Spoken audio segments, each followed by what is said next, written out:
네, 단도직입 본격적으로 시작합니다. 오늘 함께할 분들은요, MTW 어드바이저 조은정무 위원님과 최명성 위원님 자리했습니다. 두 분 안녕하십니까? 네, 반갑습니다. 네, 오늘 주제를 살펴보겠습니다. 내일 시장을 굉장히 기대감을 가지고 보시는 분들이 많은데요. 그래서 내일의 빈살만 왕세자의 방안, 큰 장이 열릴까? 두 분은 어떻게 분석하는지 들어보죠.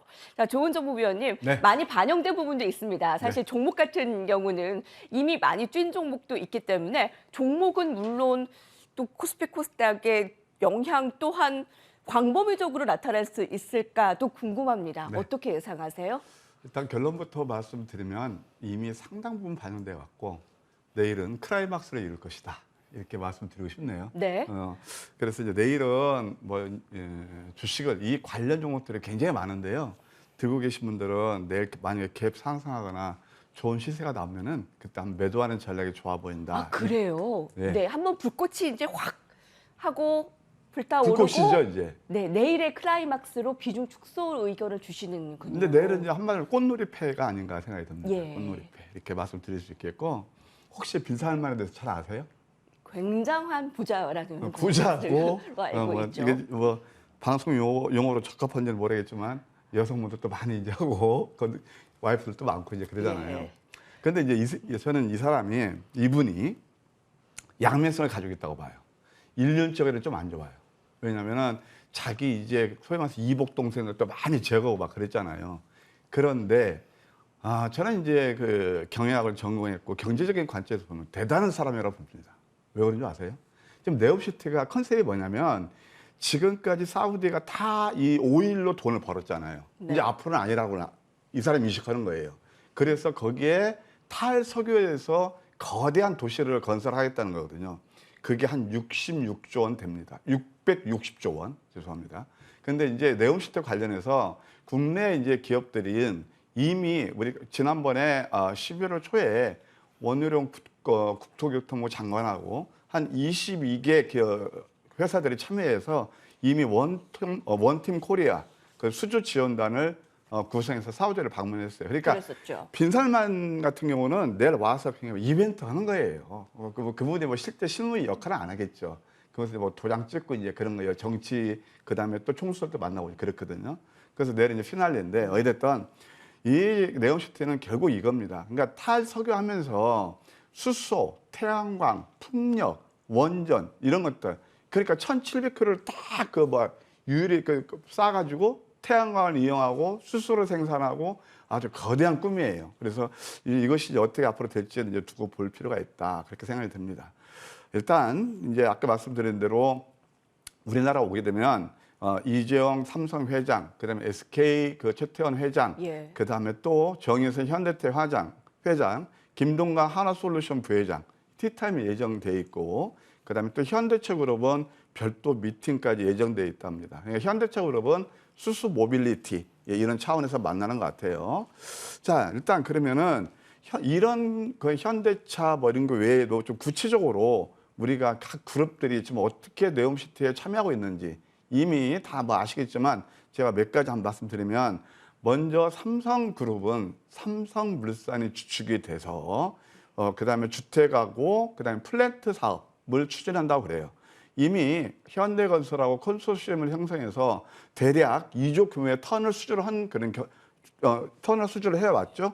그다음에 또 거기에다가 뭐 삼성하면 뭐 IT에서는 그래도 최고봉이니까 인공지능이라든가 5G 무선통신, 그다음에 사물 인터넷 이런 IT 분야도 서로 이렇게 협업한다 뭐 그런 얘기가 나옵니다. SK그룹은 SK텔레콤을 주축을 해서 AI라든가 그다음에 IT 또 SKENS라는 그 수소하는 회사가 있는데 그 수소 사업하고 또 SK 에코플랜트 뭐 이런 것들에 같이 합류할 그런 예정이다 이렇게 되어 있습니다. 하나는 저는 참 이제 하나그룹을 최근에 눈여겨보야 된다고 늘 말씀드리지만 하나하고 LG그룹인데 특히 이제 하나그룹은 김동관 그 부회장이 아주 지금 태양광에서 굉장히 공을 들이면서 비약적인 발전하고 있잖아요. 예, 이거 태양광하고 그다음에 또 하나 시스템 하는 게 UAM이에요. 그래서 이런 것들도 한번 같이 이제 한다 그런 얘기가 나옵니다. 뿐만 아니고 한국전력 같은 경우는 삼성물산, 포스코 그다음에 한국 남부발전, 그다음에 한국석유공사 5개 컨소시엄을 형성해서 일단 사우디 국부 펀드가 있어요. 이게 PIF라고 그러는데 여기와 그린수소 플랜트 추진 프로젝트 MOU를 체결했다 이렇게 됩니다. 그래서 이 그린수소는 앞으로 한 8조 5천억 그런 그 수주가 예상된다 이렇게 나옵니다.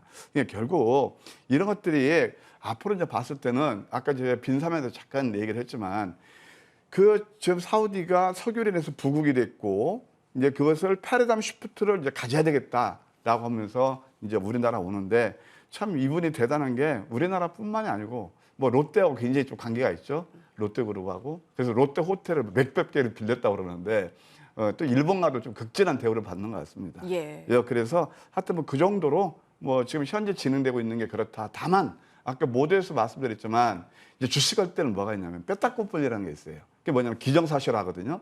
그러면 일단은 그동안 네옴시토라에서 많이 올랐죠. 네. 뭐 내일은 꽃을 피울 때 들고 계신 분들은 또 일정 부분 수익 실현 그런 전략이 좋아 보인다. 이렇게 조언을 드릴게요. 네.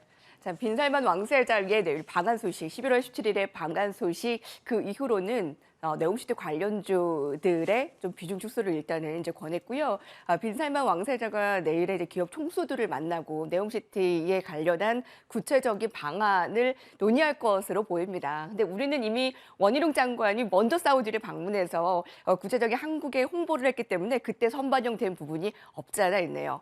자, 빈살만이 과연 누구인가라는 약간 질문을 했는데 1985년생으로 2,500조의 재산을 가진 굉장한 지금 세계적인 경제를 거의 좌지우지하는 왕세자로 알고 있잖아요.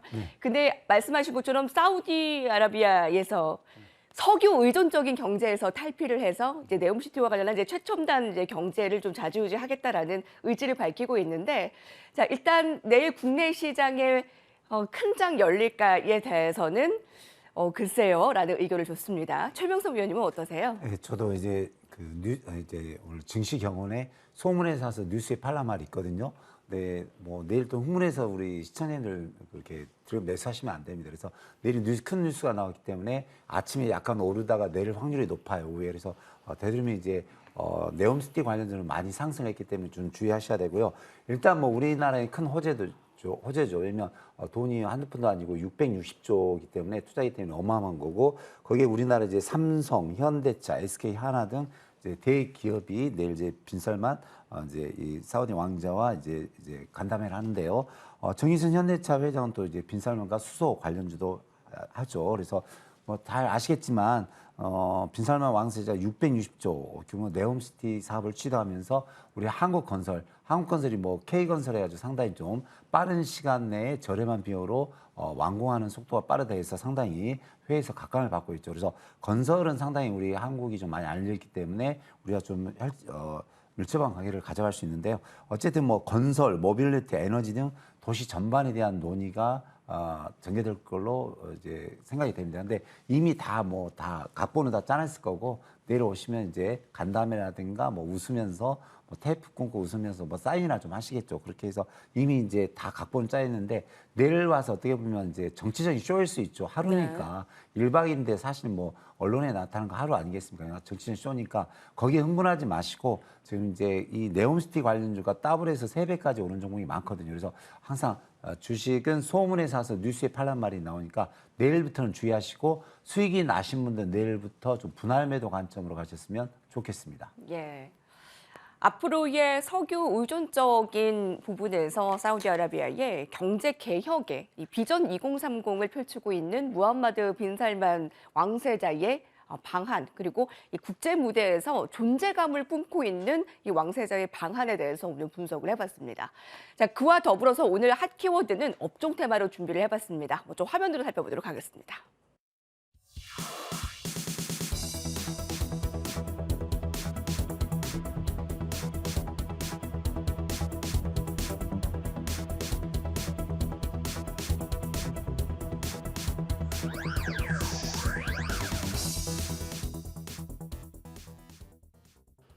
네, 오늘 곡물 사료주가 테마 형성을 했습니다. 크케이의 곡물 수출 협정 1차 합의가 19일에 끝나는 가운데 이번에는 오늘 동유럽에서 두 가지 이슈가 발생했습니다. 핀란드의 미사일 피격, 이에 오늘 곡물 사료주가 상승을 나타냈고 더불어서 러시아가 협정 연장에 또 긍정적인 반응을 내놨다는 건 역시 오늘 두 가지 이슈에 포함됐습니다. 오늘 미래생명자원, 또 고려산업, 네, 이렇게 해서 곡물주들 또 사료주들 급등한 부분에 대해서 조은정 위원님은 어떻게 판단하셨어요? 예, 오늘 이거 보고 저는 웃었습니다. 아침에 보니까 이제 시장에 보게 되면 지수가 상승해서 시장의 질이 좋으면 소위 말해서 우량한 종목들이 잘 오르고요. 네. 좀 이제 지수가 누를 구간에서 되면 또 이상하게 어떤 또 이벤트 이슈를 가진 소위 말해서 실효성 테마 그런 종목들이 많이 올라요. 근데 오늘 그 대표적인 게 사료 곡물주가 아닌가 그런 생각이 듭니다. 네. 일단 뭐 잘 아시겠지만 우리가 몇 주 전에 이런 이슈에 대해서 한번 얘기한 적이 있어요. 예, 그때 그래서 저는 이제 어떤 그 의견을 피력해 드리냐면 전쟁 관련주를 보실 때 이제 앞으로는 재건주를 보셔야지 이렇게 순간 뭐 왔다 갔다 하는 그런 종목들보다는 재건주를 보십사 그런 말씀을 드렸어요. 재건주는 물론 뭐 일부 좀 오른 종목도 있지만 진짜 이제 계속 전쟁이 계속될까요? 언젠가는 끝날 겁니다. 근데 그게 언제 끝날 것은 아마 푸틴도 모르고 젤렌스키도 모를 거예요. 그럼 뭐 우리도 모르겠죠. 그러나 그것은 꼭 끝난다는 역사적으로 보면 전쟁이 끝난다는 것은 그것은 명확하다는 일이에요. 그러면 그런 쪽이 차라리 낫고 이제 오늘 어떤 성격으로 이제 볼 수 있냐면 국무 관련 종목들이 뭐 잘 아시겠지만 폴란드에 미사일이 2방 떨어졌다고 그래요. 처음에는 러시아 것이다라고 얘기를 했는데 또 바이든이 아닐 것이야. 네. 그러니까 이거 어디 것인지 저도 몰라요. 근데 그것이 떨어진 게 지금 우크라이나에서 쓰는 것도 그 소련제고 그렇답니다. 미사일이 이제 소련제 쓰는 것도 있대요. 그러니까 어떤 걸 잘 모르죠. 근데 바이든은 나 이런 생각이 들어요. 이게 자꾸 확전되는 것을 좀 막고 왜냐하면 폴란드도 뭐 러시아에 썼다고 가만히 있겠습니까? 그래서 그건 뭐 진실은 모르겠지만 그래도 그 아니다라고 얘기가 나오면서 시장이 좀 흔들거리다가 이런 종목들도 결국은 길게 윗셈을 들고 내렸단 말이에요. 이게 바로 뭐냐? 제가 이때도 말씀드렸지만 투자에 대한 오해와 진실이에요. 그러니까 뭐냐면은 이렇게 어떤 이슈를 가지고 단발 써가지고 주가가 오르는 것들을 따라 잘못하면 낭패를 보십니다. 이게 바로 실효성 테마라는 거예요. 예, 그렇게 말씀드릴 수 있겠고 좀 우리 합리적으로 봅시다. 예를 들어서 아까 말씀드린 전쟁이 계속 일어날까요? 아니, 이거 언젠가는 종전이 될 거 아니에요. 그렇다면 이것은 바로 단발성이다 그렇게 생각이 됩니다. 그리고 이 곡물 관련 전쟁이 확전되지 않으면 확전될 수가 없죠. 이제 확전되는 딱 키가 하나 남았어요. 뭐가 남았을까요? 핵이에요. 핵은 아닐 겁니다. 그러니까 그렇다면 어차피 지금 뭐 자꾸 우크라이나도 탈환하고 있죠. 옛날 영토를. 그렇다면 이것은 언젠가 끝날 것이다. 그래서 뉴스에 따라 붙지 않는 것이 굉장히 중요하다. 그러니까 저는 항상 주식을 할 때 이걸 말씀드려요. 제 주장이 옳다는 건 절대 아닙니다. 스타일에 있게 매매를 하시되 불안하고 그 등락이 생긴 것들을 마음 상하고 몸버리고 그것도 손실나고 그러잖아요. 그래서 이런 것들을 이제 다시 한번 확전보다는 협상 테이블이 이제 앞으로 전개될 것이다. 저는 그렇게 보고 있습니다. 따라서 곡물 관련주보다는 재건 쪽에 오히려 포커스를 두는 게 좋지 않나 생각이 듭니다. 이제 종국적으로 이렇게 보시게 되면 이제 오늘 뭐 사료 관련 종목들 있다가 한번 차트 보시면 아 이게 위험하거나 느끼시지 않나 그런 생각이 드네요. 예. 그 폴란드 오늘 미사일 피격 뉴스 소식에 굉장히 많이들 놀라셨을 텐데 그게 이제 러시아가 쏜 것이다라는 그 예상이 굉장히 변동성을 크게 나타냈잖아요. 근데 바이든 대통령이 그게 러시아에 쏜 것이 아닐 것이다라는 말을 봤을 때도 전쟁의 확산을 원하지 않는 모양새. 그리고 계속 이제 확전은 되지 않을 것이라는 그런 예상을 좀 해주시는 겁니다. 예, 저는 행간을 그렇게 해석하고 있습니다. 예. 곡물주보다는 재건 쪽을 좀 더 우세하게 보신다고요? 그러니까 우리나라 직접적인 혜택을 받을지 얼마큼 받을지는 저도 모르겠어요. 다만 이제 그것은 또 이슈화가 될 겁니다. 네. 특징주들을 좀 볼까요? 어떤 것들 특징주는 미래 생명 자원을 한번 볼게요. 이게 이제 그 소위 말해서 매매 기술 투자의 팁인데 자 이렇게 이제 소위 말해서 일단 가격부터 보십시오. 가격이 이게 고려 생명 자원이 뭐 하는 회사냐면 사료하고 식품 만드는 그런 회사예요. 그런데 PER이 78배입니다. 영업 PER이 78배예요. 그러면 자, 이 사료 관련 종목들이 옛날에 현대사료도 그렇고 성장성이 있나요? 아난티 같은 것들의 과거에 한번 예를 들어봅시다. 아난티가 시총 2조 8천억에 했어요. 어떤 회사가요? 어떤 회사가 그런 줄 아세요? 이 골프하고 그다음에 저기 금강산 리조트. 그래서 이제 저기 정부에서는 막 그 대북 전체 그러니까 그렇게 다 오버슈팅이 나온 거예요. 네. 그 PER이 몇백 배였습니다. 그러니까 주가는요 전국적으로 펀더멘탈에 수렴하게 돼 있어요. 이게 바로 실효성 테마 그렇단 말이에요. 차트 한번 보실래요? 자, 그 어떤 자리는 만들어져 있어요.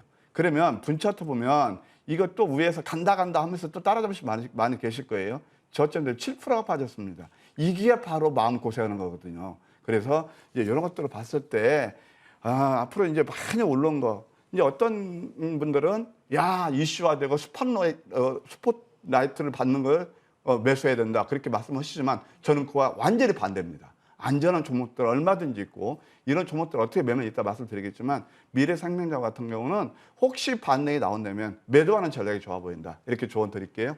오늘 조은정보위원님께서 제시한 미래생명자원이라는 특징주는 관심주는 아니네요. 네, 오히려 조심해야 되는 종목으로 좀 꼽아주실 경향이 큽니다. 네, 곡물사료주의 테마는 아무래도 초보분들에게는 좀 위험한 테마가 될 것 같고 이게 고수의 영역일까라는 생각이 드는데 어떻습니까, 최명석 위원님? 예, 저도 좀 동감하는 바입니다. 왜냐면 조은정원께서 이제 경력이 한 30년이 넘거든요.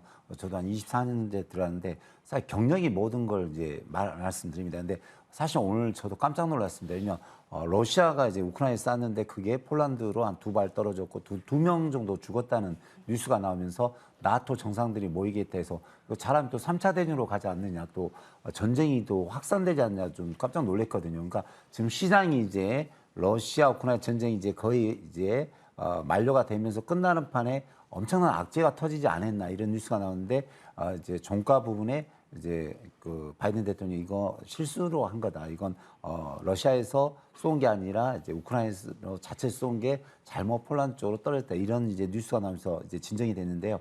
그러면서 아침에 보면 저도 웃었지만 뭐 곡물주, 사료주만 다 이렇게 급등을 했거든요. 그래서 예.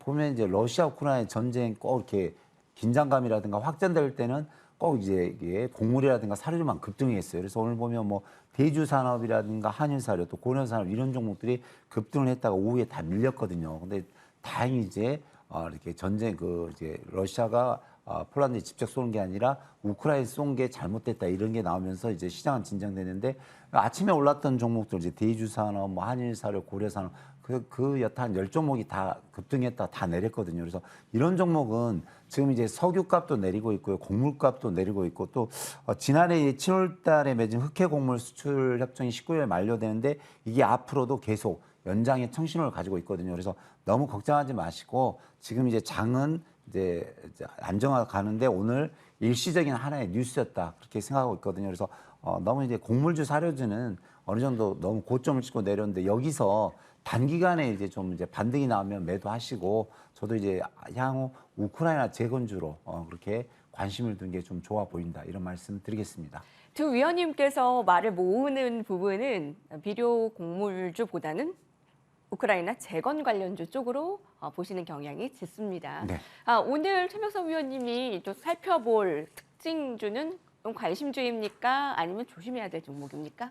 이제 특징주니까 이슈니까 제가 한 종목은 좀 준비해야 되는데요. 예. 글쎄 이제 좀 조심은 해야 되는데 그 중에서도 그래도 좀 괜찮은 종목 관심주인데 고려산업을 좀 말씀드리겠습니다. 고려산업, 고려산업도 이제 가축용 배합사료 이제 제조 및 판매인데 이 종목은 저는 이제 차트를 많이 확인하고 오는 이제 전문위원인데요. 자 보시면은 이제 고려산업이 오늘 장중에 장중에 한 13% 갔다가 끝날 때는 3% 거의 10% 내렸거든요. 근데 이 부분이 자세히 보시면 차트를 보시면 항상 이 바닥권에 있다가 한번 급등하다 내려오는 부분이에요. 그래서 이 종목은 매수하라는 것은 아니고 만일 러시아라든가 우크라이나 사태가 조금 더 안 좋을 때는 고려산업 이 종목으로 좀 단기 단타 정도 하고 끝냈으면 좋겠어요. 그래서 오늘 좀 관심주로서는 이제 곡물주에서는 고려산업이 조금 바닥을 찍고 상승할 수 있는 뭐 자리다 이렇게 말씀드리겠습니다.